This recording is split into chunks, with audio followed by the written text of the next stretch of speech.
طیبین الطاہرین المعصومین ثم صلاۃ والسلام علی الصدیقۃ المبارکہ الرازیۃ المرضیہ عالمۃ غیر معلمہ مخدومۃ الانسان معصومہ فی القرآن بلکہ سے حجرت و تقدیس الجلال و آسیۃ التکمیل والکمال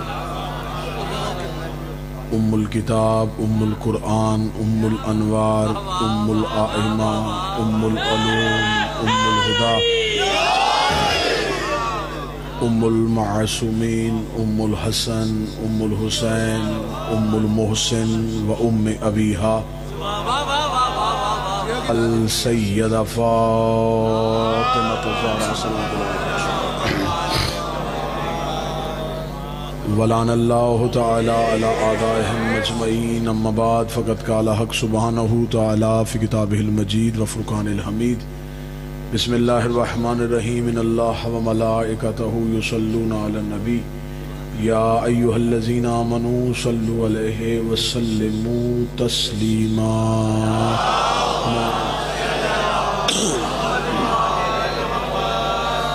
دعا ہے مالکان عزت بارگاہ عزت میں ہوئے ہر صاحب عزت کی عزت کو محفوظ فرمائے شہزادی کونین مادر حسنین اس عبادت کا بہتر سے بہتر اجر عطا فرمائے بانیان کی توفیقات خیر میں اضافہ فرمائے حاضرین کی جملہ حاجات قبول فرمائے جو بیمار ہیں انہیں صحت کاملہ عطا فرمائے میرا مالک ہمیں آخری سانس تک سیدہ کے طرفداروں میں مولا امیر کے پیروکاروں میں بادشاہ شبیر کے عزاداروں میں سے موت کی ہچکی ہو زباں پہ ورد علی ولی اللہ جاری فرما قبر کی پہلی رات ہو زیارت امیر نصیب فرما قیامت کی صبح ہو شفاعت شبیر نصیب فرما وارث کریم کے ظہور میں تاجیل فرمائے دعائیں قبولیت تک پہنچائیں سہارا درود کا لیں بلند آواز سے صلوات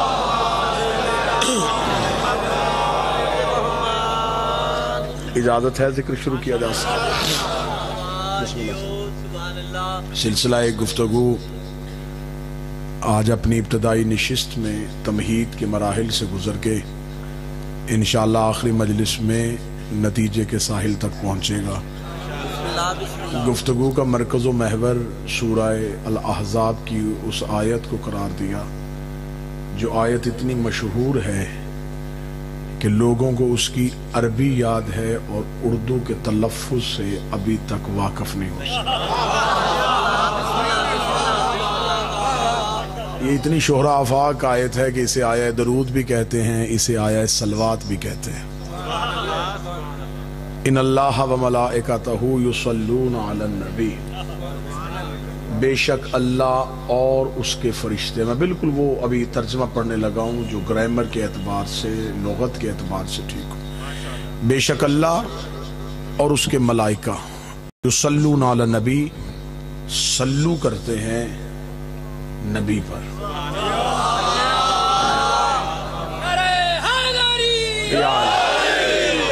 کیا کرتے ہیں یہ آنے والی مجالس میں واضح ہوگا ابھی میں ترجمہ وہی کروں جو لفظوں کے اعتبار سے ٹھیک ہو پہلے ہی دن میں تمہید میں ہی ترجمہ تبدیل کروں گا تو سمجھیں گے کہ شاید یہ ترجمہ اپنی طرف سے کیا صلو کرتے ہیں نبی پر یا ایھا الذین آمنو اے ایمان والو اے صاحبان ایمان صلو علیہ وسلموا تسلیما اب اس کا ترجمہ یہ کیا گیا اے ایمان والو تم بھی درود پڑھو یہی ترجمہ ہوگا اللہ اور اس کے فرشتے درود پڑھتے ہیں تم بھی درود پڑھو اگر آیت کو بالکل لفظوں کے اعتبار سے بھی پڑھا جائے یا ایھا الذین آمنو اے صاحبان ایمان صلو علیہ تم بھی ان پہ صلو کرو وسلمو جب صلو کر چکو پھر انہیں وسلم کرو اور جب وسلم کر چکو تو پھر انہیں تسلیم کی منزل کرو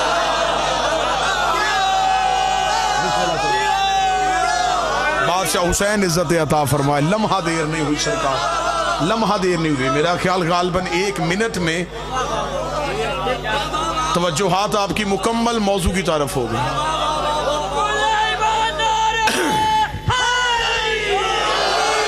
ان میں پہ صرف سلو نہ کرو، صرف اکیلا سلو نہ کرو، وسلم، انہیں مانو بھی، اور صرف مانو نہ۔ اس کا مطلب علی کو صرف ماننا شیعت نہیں،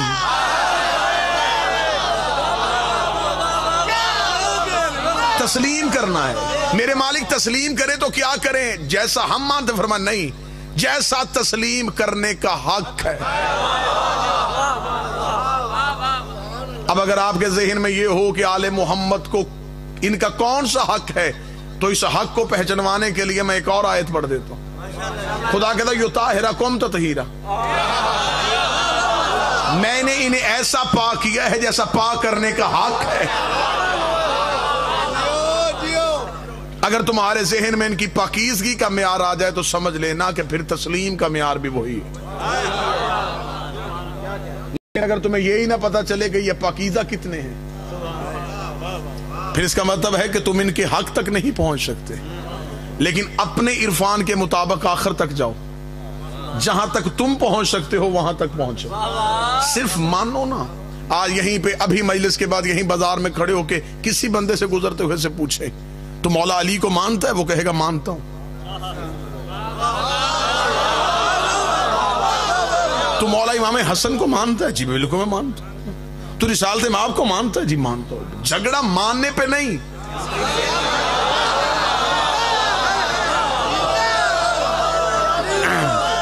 صاحب یہ کس نے کہہ دیا کہ ہماری آپ سے لڑائی ماننے پہ؟ ماننے پہ تو ہے ہی نہیں،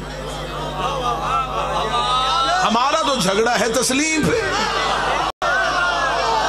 اب اگر ملتان نے پہلے ہی لمحے میں نوکر کا ساتھ دیا اور ہاتھ اٹھا لیا تو پھر اگلی صدر بھی آپ ہی کا حق بنتا ہے۔ ان پہ تحقیق نہیں کرنی، انہیں تسلیم کرنا۔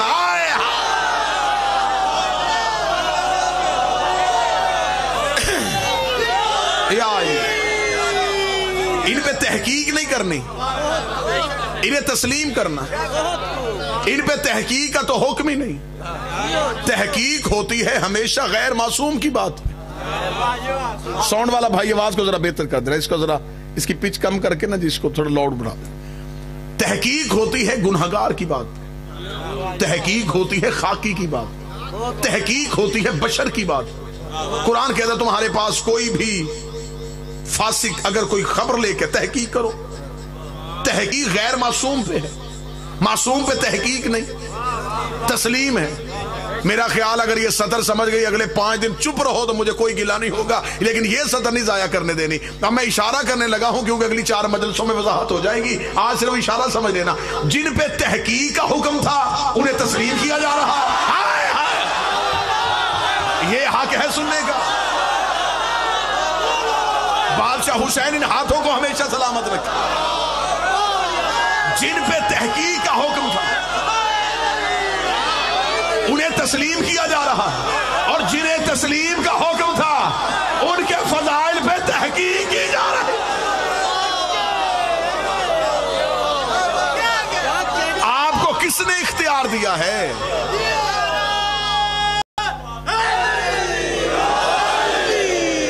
آپ کو اللہ نے کہا تھا تسلیم کرو، آپ نے تحقیق شروع کر دی۔ جن پہ کرنی تھی انہیں آنکھیں بند کر کے تسلیم کر لی۔ آج تک آپ نے کبھی دیکھا ہے کہ کہیں پہ یہ پروگرام کا ٹائٹل لکھا ہو کہ آئے قرآن کی آیتوں پہ تحقیق کریں؟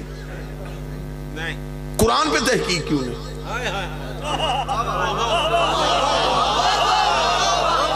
بھئی یہ کیسی چلاکی ہے کہ آپ کو جو بھی فضائل آل محمد کی بات ملتی ہے، روایت ملتی ہے، آپ اس میں تحقیق کرنے کے لیے گھس جاتے۔ قرآن پہ تحقیق کیوں نہیں کرتے؟ اسے قرآن کو تسلیم کرنے کا حکم کر دیا، اس لیے کہ قرآن تو قرآن ہے، اسے ہم تسلیم کرتے ہیں، لیکن یہ فضائل جو آپ پڑھتے ہیں ہماری سمجھ میں نہیں آتے۔ میں تمہیں قرآن کی کتنی آیتیں تمہاری مرضی کی نکال کے دکھاؤں جو سمجھ میں نہیں آ رہی؟